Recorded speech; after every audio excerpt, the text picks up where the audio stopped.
Welcome to the iPad Podcast, a weekly podcast from Mac's Future.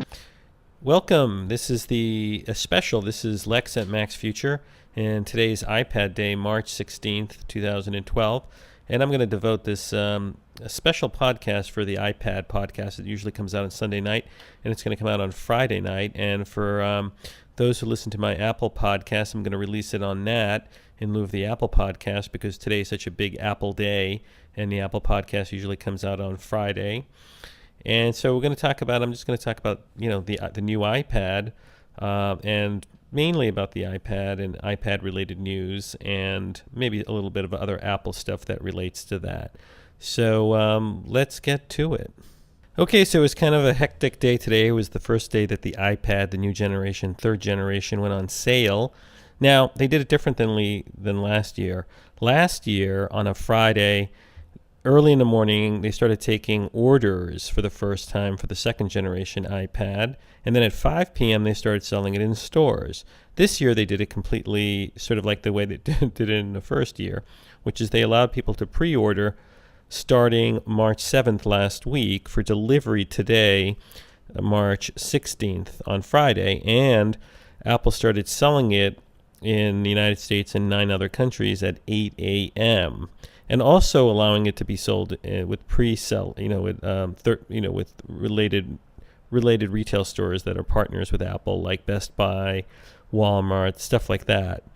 Now, what's interesting is Walmart, and I'm looking here at a Cult of Mac picture on their blog. They wrote an article about this on the 15th. Walmart started off the iPad selling by starting to sell it at 12:01 a.m. I don't know if Apple was fine with that.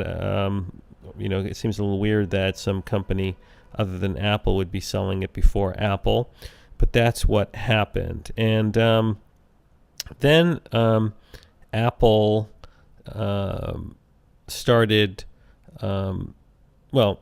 selling it at 8 o'clock. Now, what's interesting, 8 a.m., what's interesting is there weren't crazy lines in New York City. I mean, there were some lines that went around the block, but they didn't last as long. And there were reports that they weren't as long as last year. And I mean, they were still in the 800 mark, for people who waited in line at the Fifth Avenue store in New York. But I think because there was just massive pre-orders, unlike last year, there weren't as many people who had to go to the store. Like I, for example, pre-ordered a third generation iPad to be delivered. So I didn't go to the Apple store. Instead, I waited for the FedEx guy to deliver it this morning, and the FedEx did deliver the third generation iPad. So, let's maybe just go into it and tell you what my initial reactions were. Here is some video I shot when I got it and I unboxed it and my initial reactions.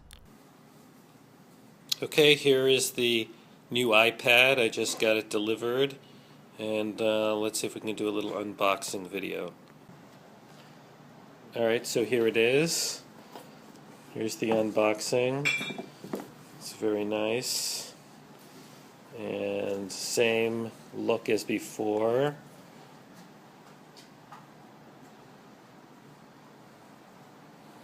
Here it is, same manual.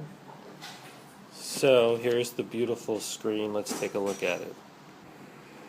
Okay, here it is. It's going on. So when you first power it, the new iPad, it takes you through a setup where you pick the language that you want, what country you want, and then it asks you if you want to create a new account or back it up from iCloud, or if you want to back it up from iTunes.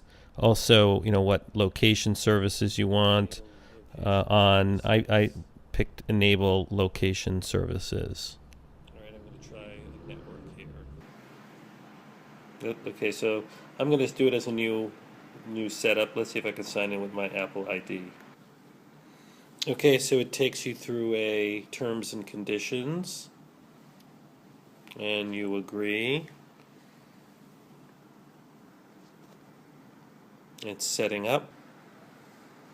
It asks me if I want to use iCloud. I say yes. I don't want to use, I want to back up to my computer.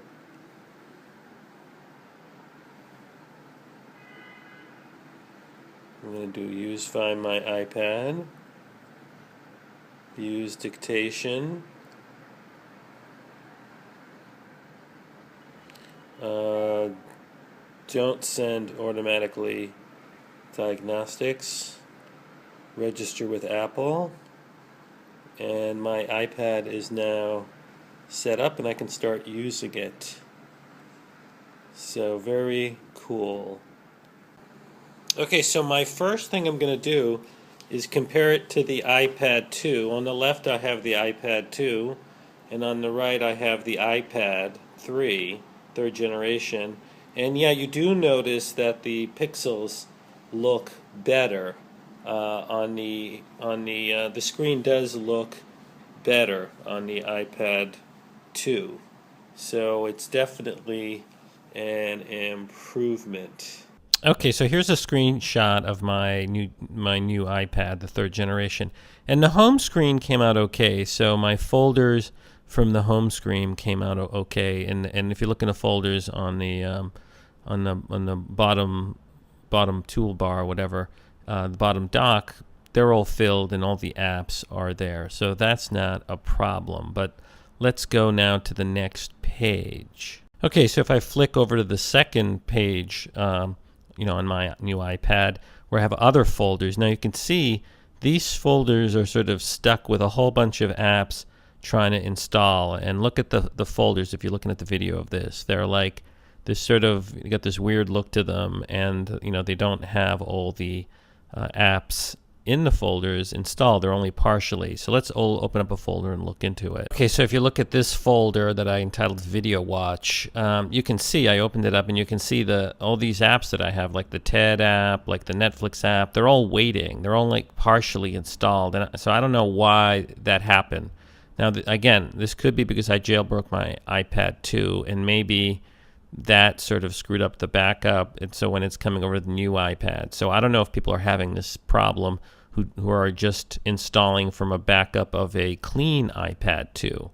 But that's something to keep in mind. So how am I going to fix this? Well, I'm going to basically wipe my new iPad and then just start fresh and install everything. Go through the iTunes connection, decide which of the many hundreds and hundreds of apps I want to install. So, it's a way to sort of clean up and reorganize. Now, I'm keeping my iPad 2, and it's going to be mainly used by the kids. So what I might do is not have the third generation iPad be a mirror of everything that's on the iPad 2, but rather make the iPad 2 be more catered to just apps that the kids are more likely to use. And I may take off the kid apps from the iPad 3 and just be more limited. And also, I was sort of an app hound in downloading lots and lots of free apps, whatever came out, to test them for this show, that sort of thing. And I got to tell you, there's a lot of apps that I don't use. I have like hundreds and hundreds and hundreds of apps. I think I have like 400 apps. So I may just go through and think, hey, which are the apps that I really use a lot? And, and try to just limit myself to that. So keep that in mind. Okay, so one of the first things that I did once I got the new iPad up and running is test the LTE speed of the new iPad. And LTE is the next generation cell phone data connection. Now, here's the thing, and you're looking, by the way, if you're looking at the video of this, I ran two tests, one using the same app, one on speedtest.net. One test was on my second generation iPad through AT&T's 3G connection, and the other one was on my new iPad, which is through Verizon's LTE iPad data service. Now, let me just tell you, I have an iPhone on AT&T, and I've been a little frustrated with AT&T, so I decided to go with the Verizon iPad. And the Verizon iPad, works on Verizon's LTE, but also Verizon's 3G. And if you go abroad, you can put a SIM card and work on other 3G networks. So I ran this test in where I live, in residential part of Manhattan. Now, here's what's interesting.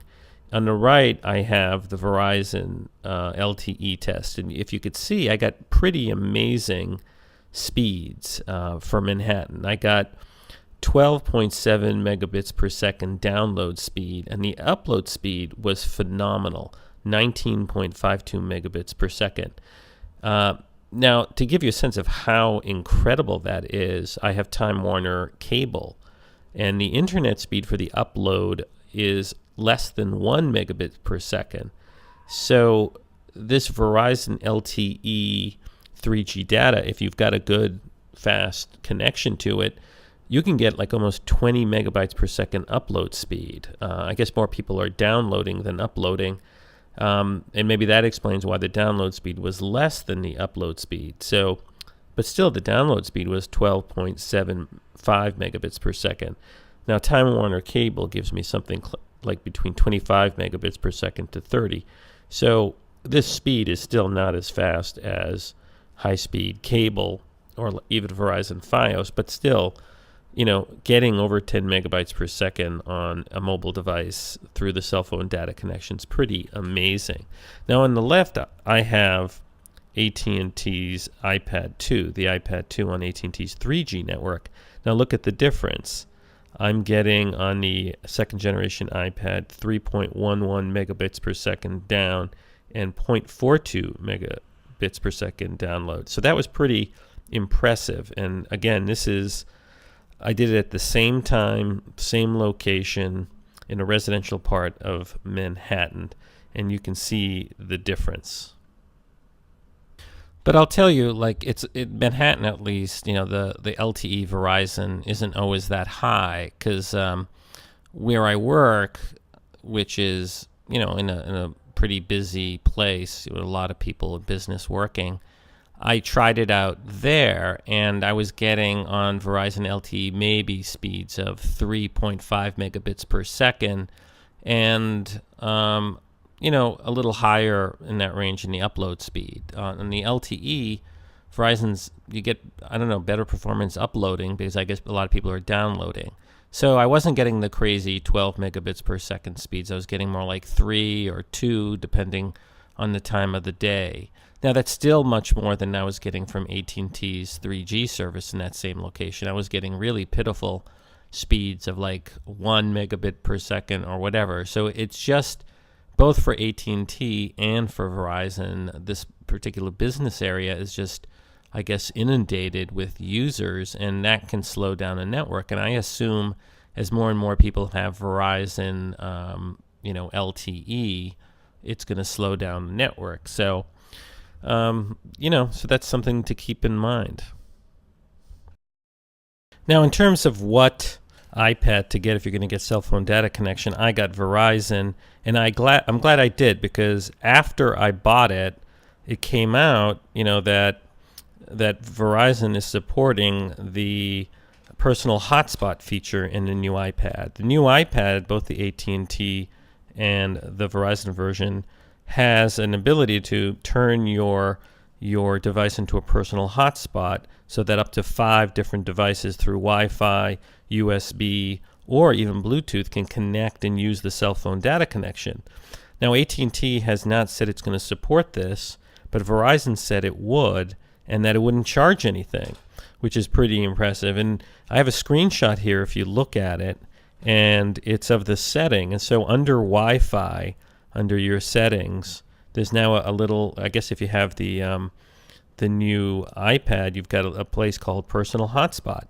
And you can turn it on. It comes to the default as off. So let's see, if I put it on, it says, now discoverable, other users can lock for your shared network using Wi-Fi under the name. So that's pretty cool. And it also gives you it creates a default password that people can use. So it's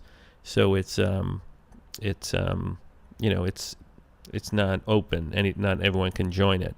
So that's pretty cool that you can create your own personal Wi-Fi, and I think that might be reason enough to go with Verizon instead of AT&T. But there might be another reason to go with Verizon instead of AT&T, and let's see what that is. So after I activated my Verizon iPad, the third generation, this incredibly interesting article came out from Cult of Mac from Killian Bell, entitled "The New Verizon iPad Will Work on AT&T's 3G Network." So this is pretty amazing. But somebody, I guess, figured it out, like some hacker or somebody figured it out, that actually was on Mac Rumors. Let's go to Mac Rumors. They had the story, which was new Verizon iPad runs on AT&T 3G networks with AT&T microSIM. So then there's like a little video, and basically somebody in the forums on Mac Rumors figured that this out. Somebody named J Snuff1.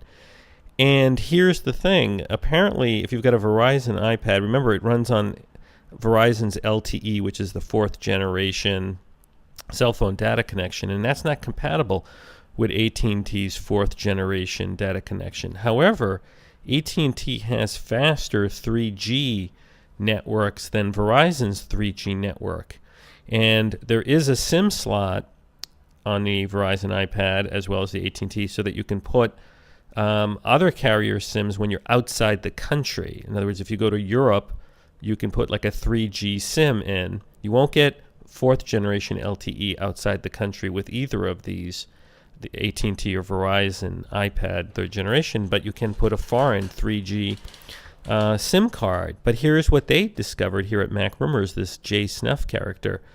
He discovered that you could put an AT&T micro SIM card, and I think he used an iPhone micro SIM card into the Verizon iPad, and it worked, and it was able to get AT&T. Well, it says AT&T 4G data, but that's because AT&T is calling its HS, what is it called? Like HSPA, which is really 3G. They're calling it 4G, but it's not. It's not LTE. Now, it's a little tricky. I haven't figured out if this really works, but one of the things that you have to do is you must apply the AT&T APN carrier settings before this works out. So I don't know how you go about doing that. I've been noodling around on the internet, and there used to be an easy way in the settings of your iPad or iPhone to change the APN setting, but I haven't figured that out. But apparently it's not that hard to do. So this is another reason I think to get the Verizon iPad, because in a pinch you could take a micro SIM card from your AT&T account and put it in the third generation iPad, the Verizon, and get data through AT&T, so it could theoretically work on both networks. You're not going to be able to get LTE from both networks, but by getting the Verizon iPad, you get Verizon's fourth generation LTE, and maybe the ability to go get an AT&T micro SIM card for an iPhone or an iPad and put it in and have it work with your Verizon iPad.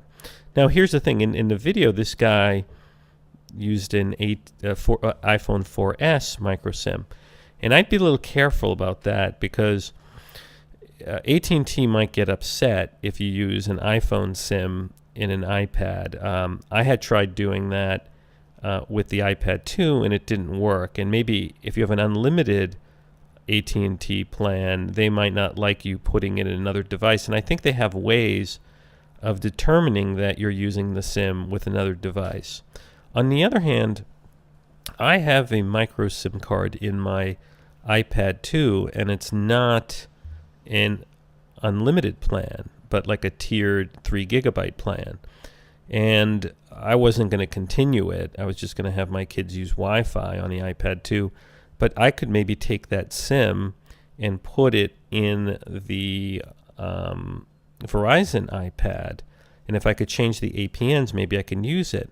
Now, one thing I don't know is if you put the AT&T iPad SIM into the Verizon iPad and get it to work, can you also get it to, through the settings, log into your AT&T account through the iPad and buy more?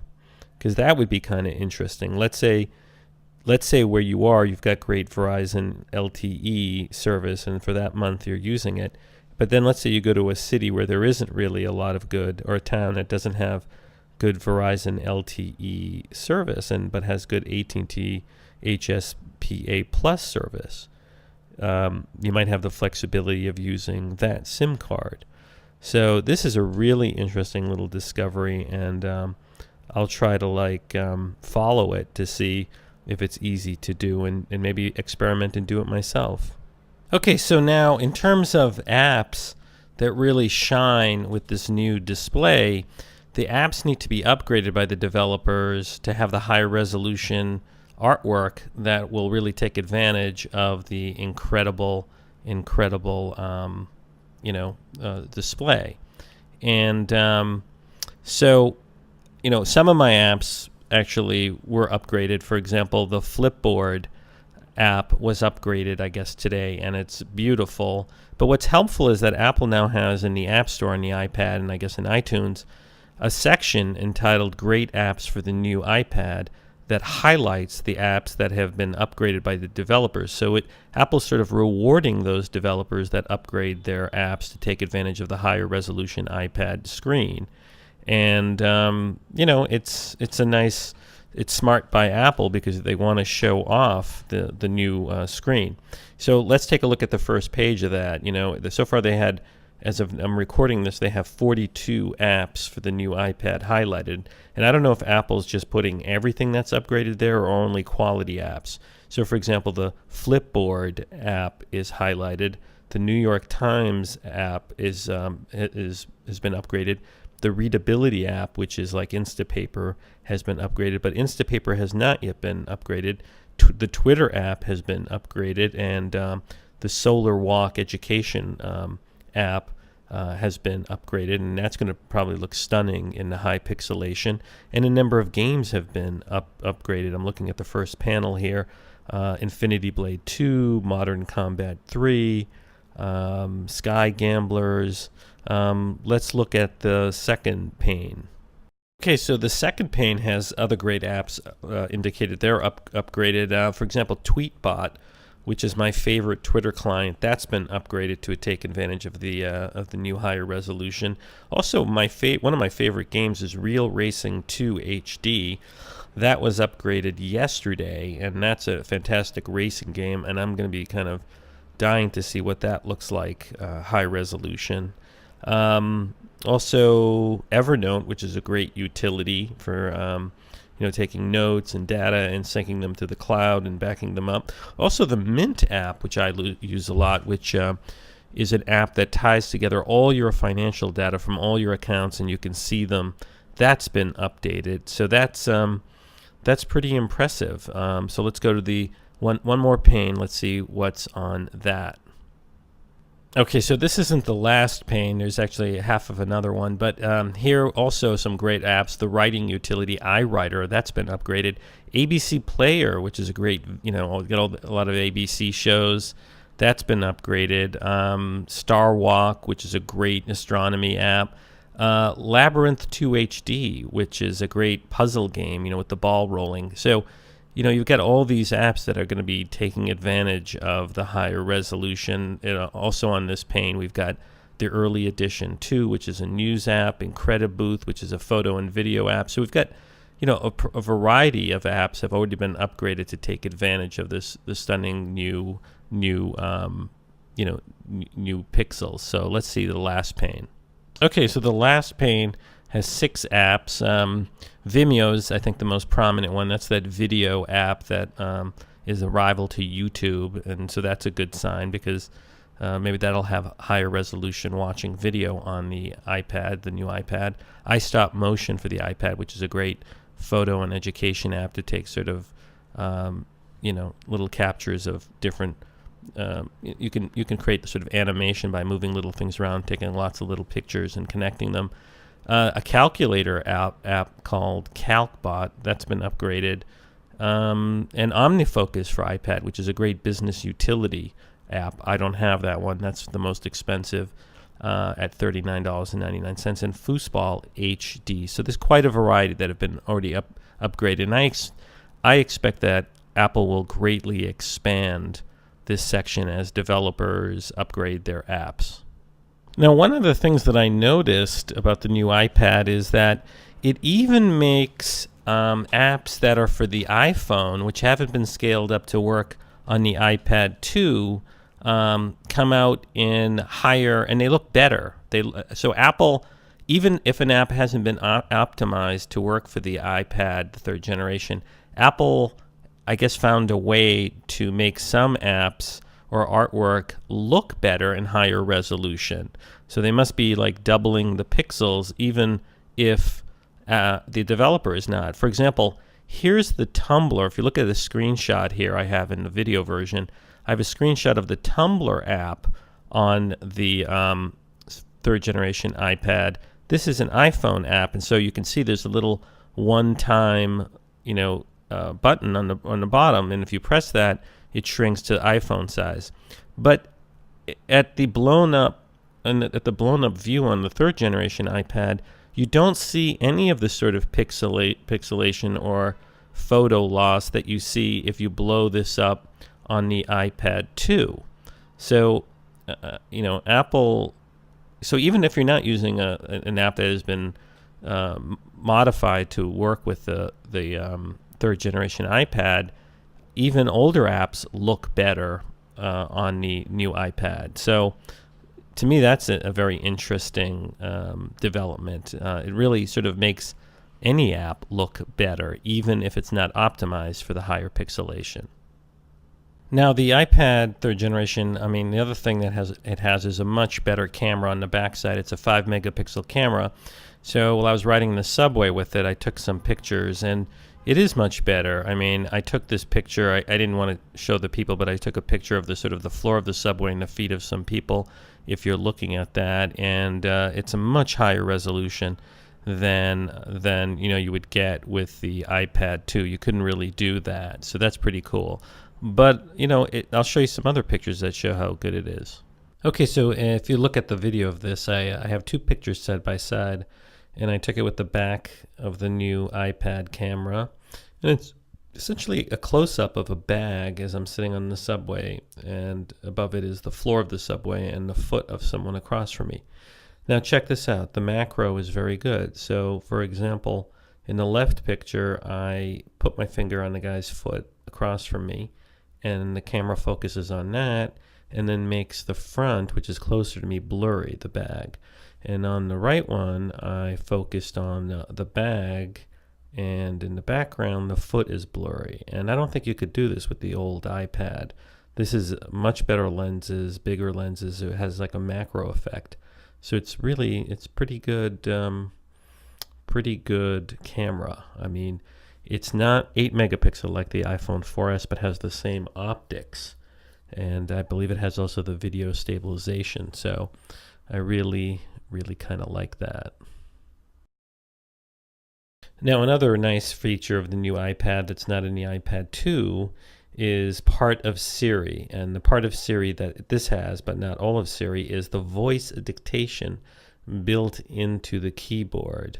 So the way it works is if you have any sort of internet connection and you need to use the keyboard on your iPad and it pops up, just to the left of the spacebar will be a microphone. Now, Apple did it so that on the iPad, so if you don't have an internet connection, either through Wi-Fi or LTE, the microphone isn't there. So you can't use it unless you have an internet connection. And basically, instead of typing, you press the microphone and it dictates, and you say something and it dictates, and it puts the text wherever you would put the text from typing. And basically it takes your voice and sends it to the internet, to Apple's servers. It's translated, and it's pretty quick. I tested it on LTE, and it was very quick. It's good typing, and it's a great feature to have. Now, there's one little twist, though. Apple made it so that if the keyboard comes up, in an app where you're supposed to punch the password, the microphone won't pop up. So in other words, you can't speak a password. And I think maybe Apple did that for security reasons. I'm not sure exactly what. If you have a complex password, how is it going to know how to type it? On the other hand, maybe Apple did it because they don't want people to try to like speak their passwords because, other people might hear it. But also, if it's a complex, letters and numbers, you can't really. It's going to be hard to translate that. So I thought that was interesting that the voice dictation knows when you're in a password situation and it's not there. Now Siri's not there, the part that's like the robot that you can talk to. And some people think it was kept off the iPad because you're not always connected to the internet. But I don't think that argument makes any sense because you have the voice dictation, which works with servers. And so by that logic, you wouldn't have that. No, I think the reason that Siri's not there is that Siri's much more complex, where you ask like a Siri robot to do stuff and do queries and stuff. And I think it's just, Apple's in beta with that, and Apple's has all it can handle with people using Siri on the iPhone 4S. But I think after Apple scales up its servers and solves any demand problems or load problems from the iPhone 4S, that we'll have Siri on the iPhone. I'm sorry, on the new iPad, and maybe even on the iPad 2. So, I think just the voice dictation's a great feature if you want to upgrade.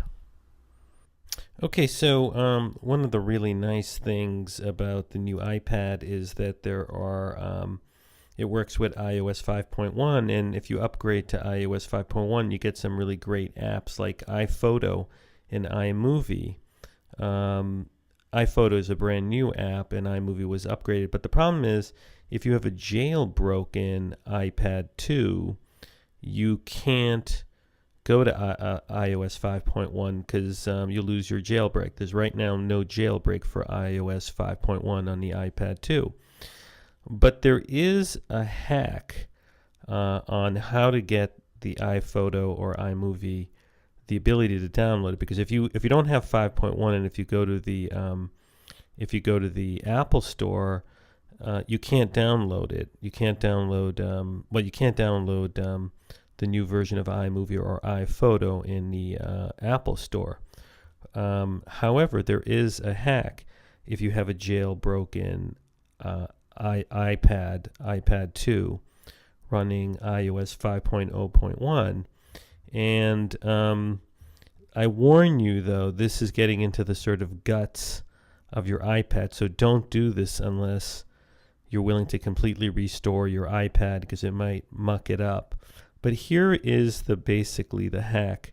If you have the jailbreak app iFile, and I'm showing the video version of this, what you do is you go to the root level of the system library, and you go to I think you go to core. Where is it? I think you go to core.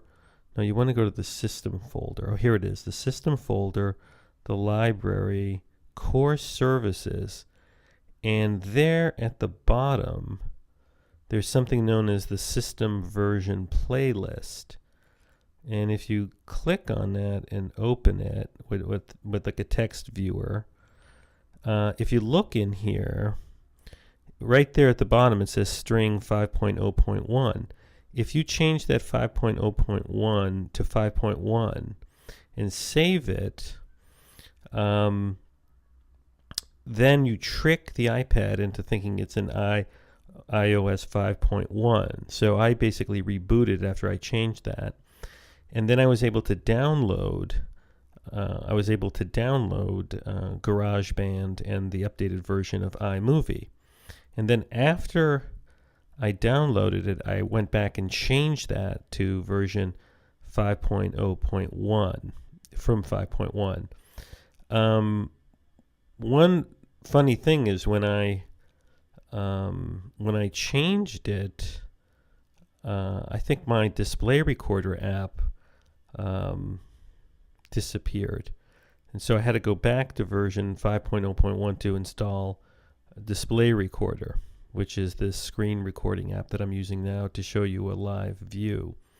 So that's a little tip for somebody who's very ambitious. Don't do it if you have any trepidation. Don't do it unless you're really good at monkeying around, because it could screw up your iPad.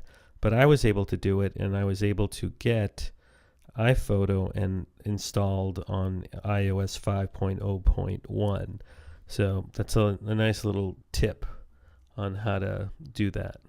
Now, if you're into jailbreaking your iPad, good news about the new iPad. According to a story by John Brownie at Cult of Mac, it looks like the jailbreakers have already jailbreaking the new iPad. And it's soon, maybe they'll be able to release it to the public to do. And according to them, on a Twitter stream, Muscle Nerd, who's one of the big jailbreakers, wrote, "Jailbreaking iPad 3, just a first step. Still lots of work to do. No ETA." That means no, time of delivery. And what's interesting is the hardware for the iPad 2 is a little different. And so it says here that the A5X was jailbroken using the same iOS 5.1 exploits already being worked on for the iPad 2's A5 processor. So look, I hope they do jailbreak it, because one of the things that I like to do is use a screen recording app called Display Recorder, and you can, you can't get it through the App Store. You can only get it through the Cydia store. So, hopefully in the coming weeks or days, they'll jailbreak it. Okay, so the next story does sort of relate to the iPad, and it sort of broke today, so I think we should talk about it because it is kind of shocking, actually. Now, remember, there's been some controversy in the past year about where the iPad is made and where the iPhone is made. It's made at Foxconn's factories in China, and there's been accusations that Apple, isn't doing enough to make sure that this contractor treats its workers correctly. And leading the charge is this strange character named Mike Daisy, who used to work in the tech industry, and then he started his own sort of, monologue work in the theater. And he's been focusing on sort of bashing Apple. And he's got a monologue entitled "The Agony and Ecstasy of Steve Jobs." Now, what's interesting is Daisy led this charge last year, accusing Apple of looking the other way while Foxconn used underage workers, and then workers getting sick from terrible chemicals in the plant. And he went on a show, actually, he went on a show in January entitled "This American Life," and which was dedicated to working conditions at Foxconn. And I'm looking here at a story by MacRumors.com that came out this Friday by Erica Silvka. And, a shocking thing happened, which is some other reporter has dug around. A correspondent from a show called Marketplace tracked down the interpreter that Daisy hired when he visited Shenzhen, China. And apparently the interpreter who Daisy used disputed much of what Daisy said on stage and on the show. And basically they say that here that This American Life producer said that Daisy lied to the producer and This American Life producer during the fact checking that they did for the story. And they retract the whole show. So this is kind of shocking stuff. And apparently Daisy has acknowledged that some of the information he presented was not entirely truthful, arguing that his monologue was created for the theater.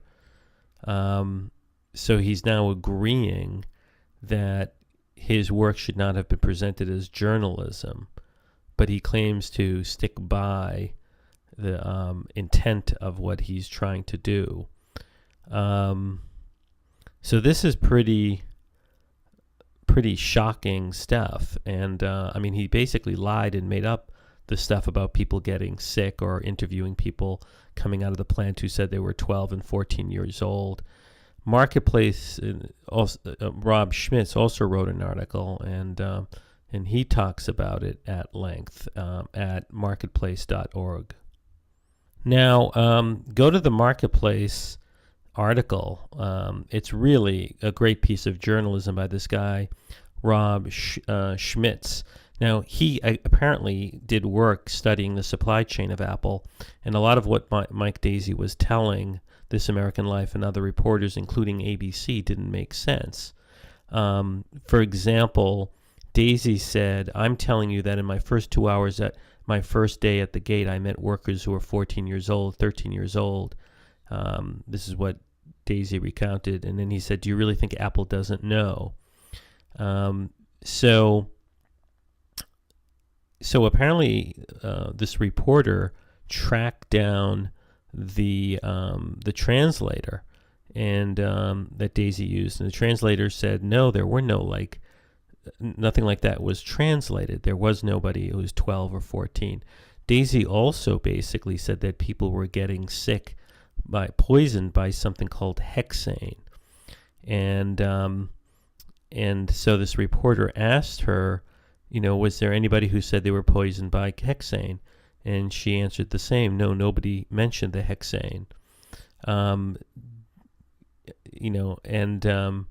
He also apparently claimed at some point that there were guards with guns, pointing at them. And she says that wasn't there either. Now, Daisey lied to Ira Glass. He's a famous reporter.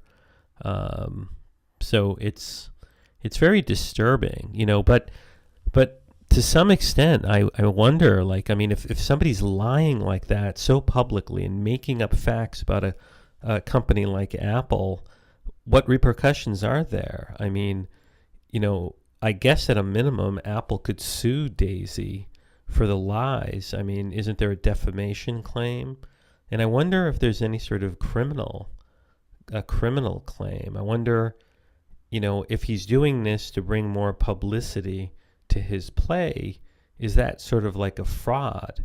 If you're going around making up facts and telling them as truth, and then telling people, you should come to his play because it's based on real stuff that he dug up, and it turns out it's false, isn't that like a fraud on the public?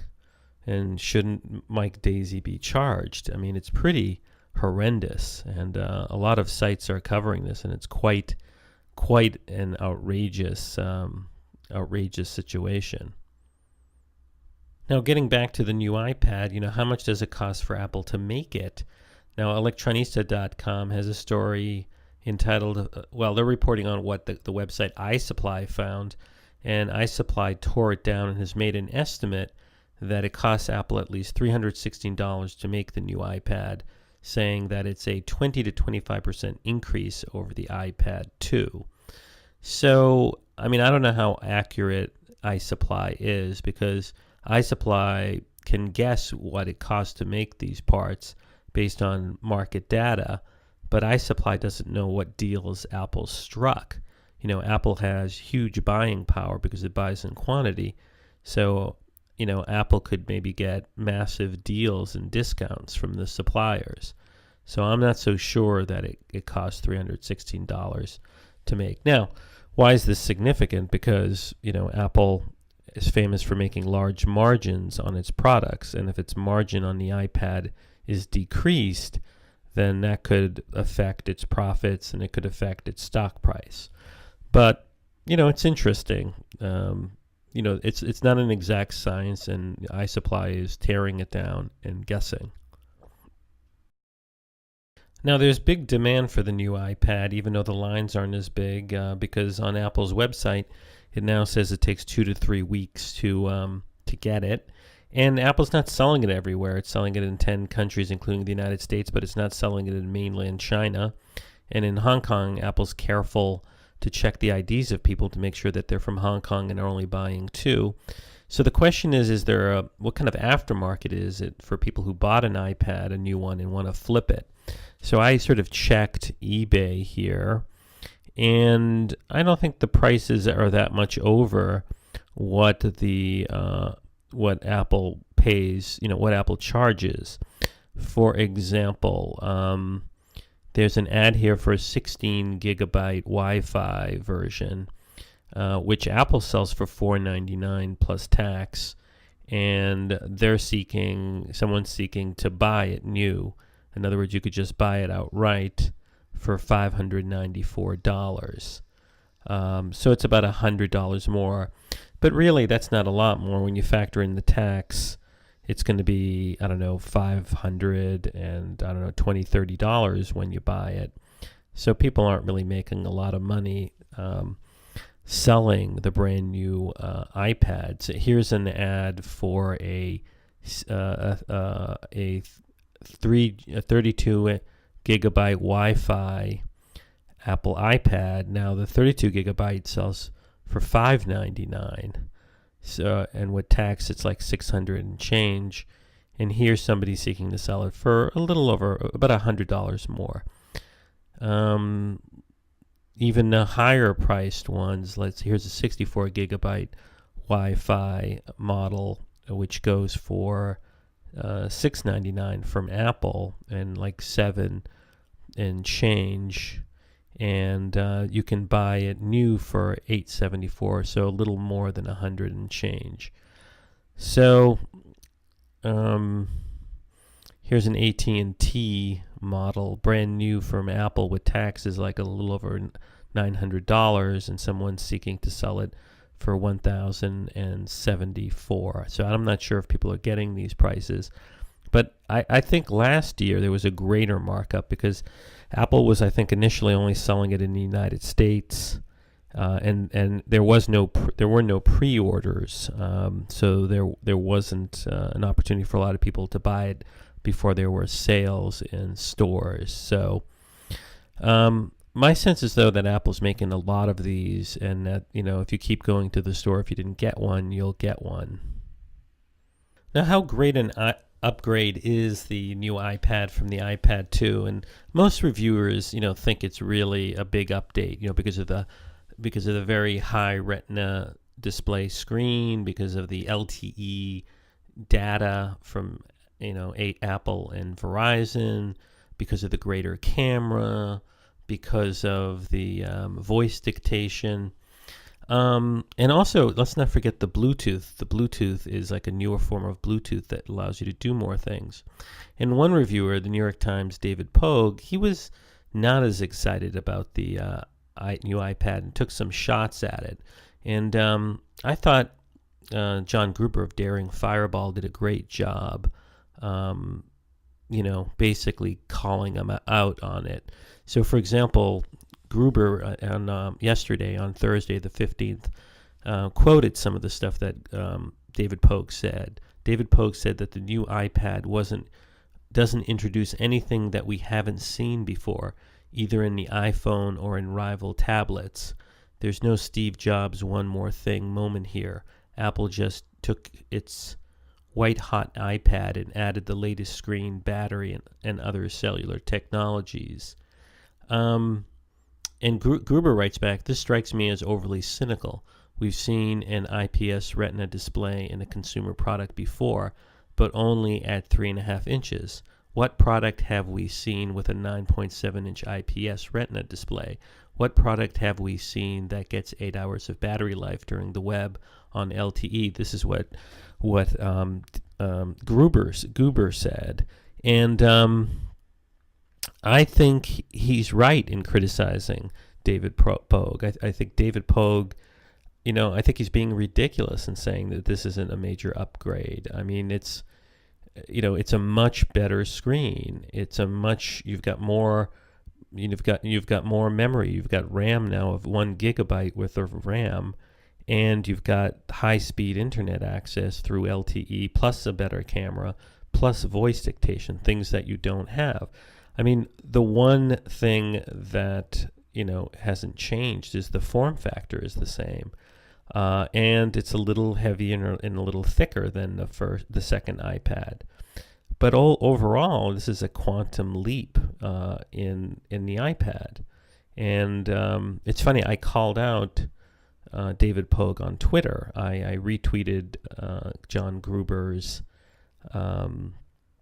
little piece, and I said, and all I wrote was, Gruber's right. I had a link to his article, and then I said, Pogue blew it. Pogue, blew it, or something like that. Well, David Pogue then emailed me to say John Gruber did not say that he blew it.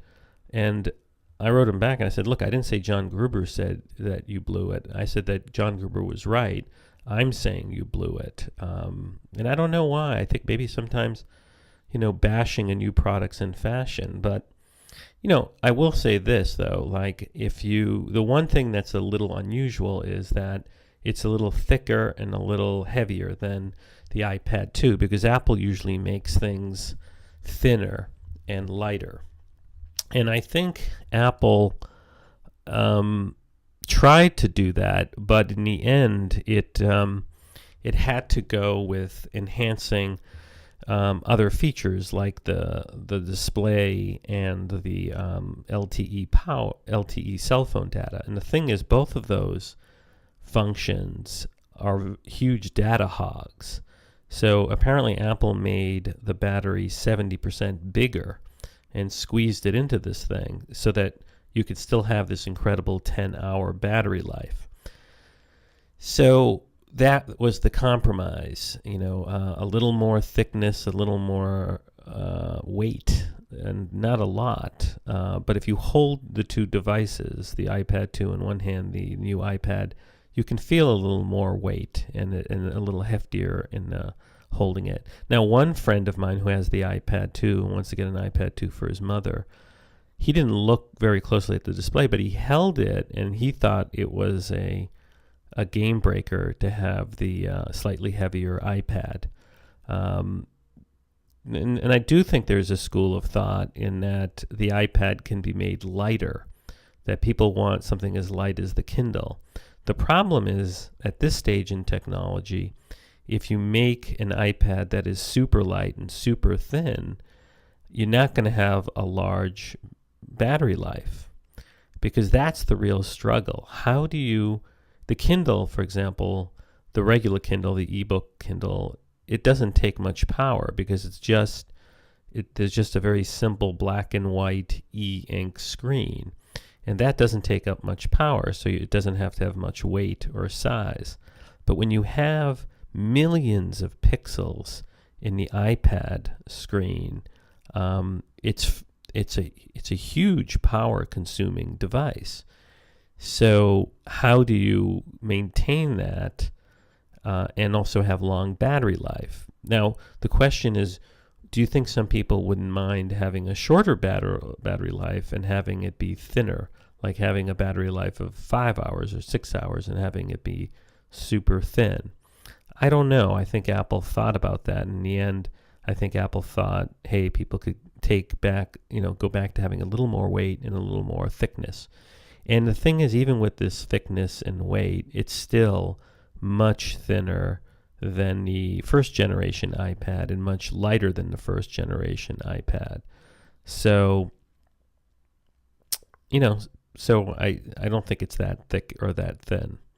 So I guess, having used it all day or some of the day and compared it to the iPad 2, what's my buying advice or upgrading advice? Well, if you never bought an iPad, get this iPad. And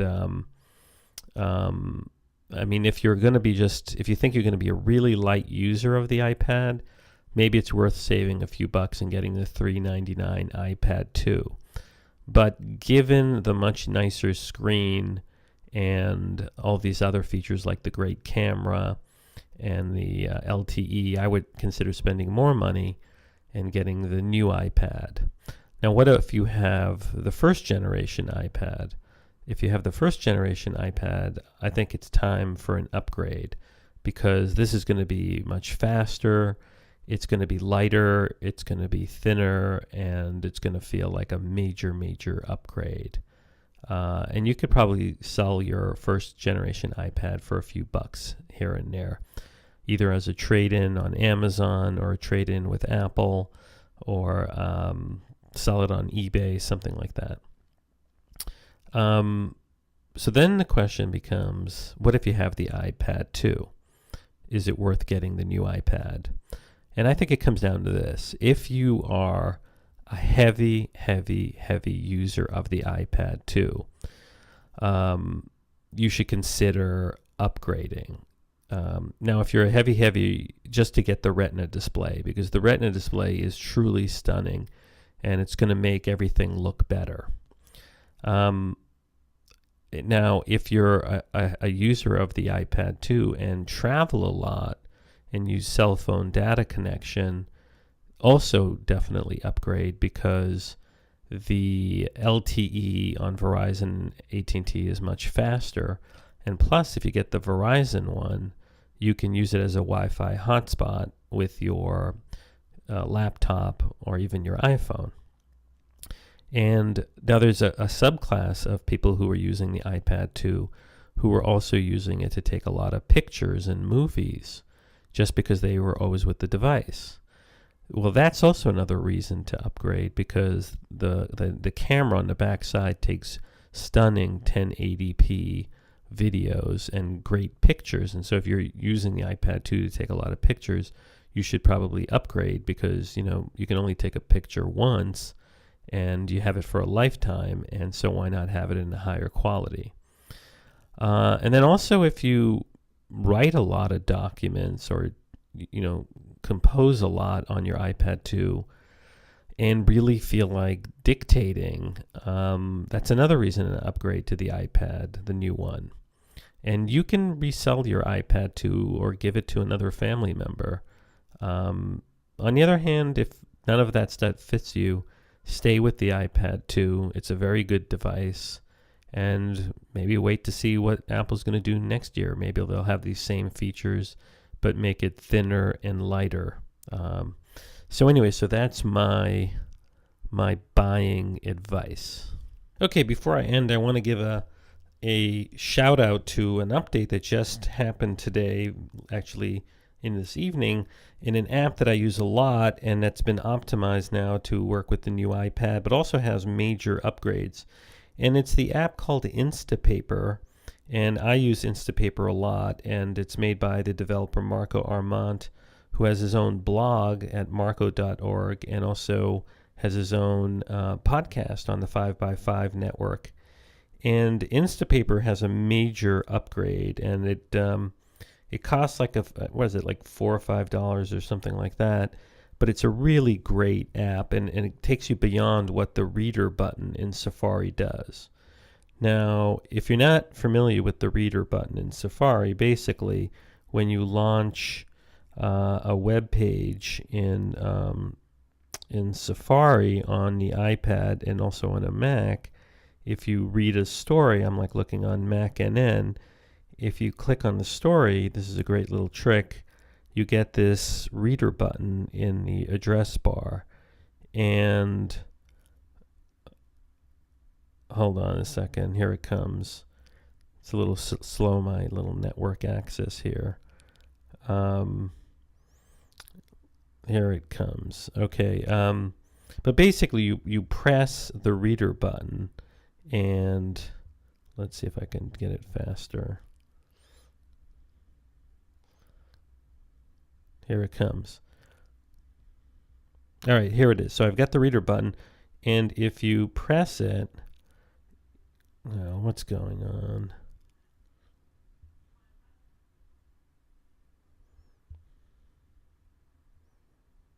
And if you press it, Apple has like this beautiful text come up that strips out like the ads and makes it really pretty. And also Apple allows you to save it.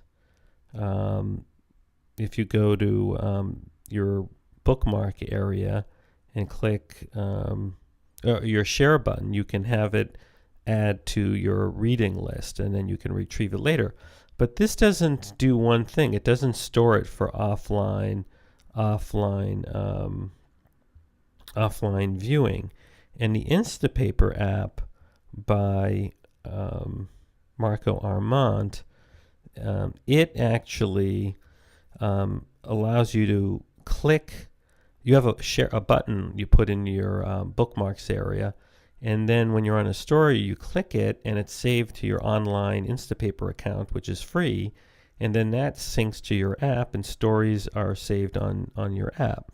And this has been around for a long time, and Marco has now made major upgrade. And so this is what Instapaper 4.1 has. It has new fonts, and he never had a lot of fonts before, and he's added 6 fonts, and which are, according to him, designed for long-form reading and maximum legibility. It has 2 full-screen mode for distraction-free reading. It has Twilight Sepia. The sunset-based automatic dark mode can now slightly tint the screen with a sepia tone during twilight hours, and there's new gestures to exit an article and return to the list, swiping to the right when pagination is inactive, or paging beyond the top or bottom when using pagination, and there's retina graphics for the new iPad. So, I think it's a very worthwhile app. If you go, we're going to take a look at it here, and you can see some of the articles I have saved. And so what's nice is you've got the read later section, and here are my articles sort of organized in sort of squares. So the new layout is definitely worth upgrading. And if you don't have Instapaper, I'd get it. I think it's one of the classier apps that are out there. If you don't have anything you want to save to read, there are like a features area which features articles from the web that are great. And you can also link it to your Twitter account and see what people you follow are linking to, what stories, and it'll pull that in. So it's very powerful. You can archive stories, and then you can also launch like a web browser in the app if you want to find stories. So overall, it's really a great tool for the iPad as well as the iPhone. And now it's optimized for the new iPad, and has great new fonts and other features. Okay, well, thanks for listening to this special iPad episode on the day that the new iPad came out, and this combined iPad Apple podcast. Maybe next week I'll go back to having separate podcasts for the Apple podcast and the iPad podcast. But for now, this is coming out this weekend on both my Apple Podcast feed and my iPad Podcast feed. So this is Lex at Max Future. Thanks for listening. And remember, this is a chit-chat-free podcast all about iPad and Apple. Thanks for listening.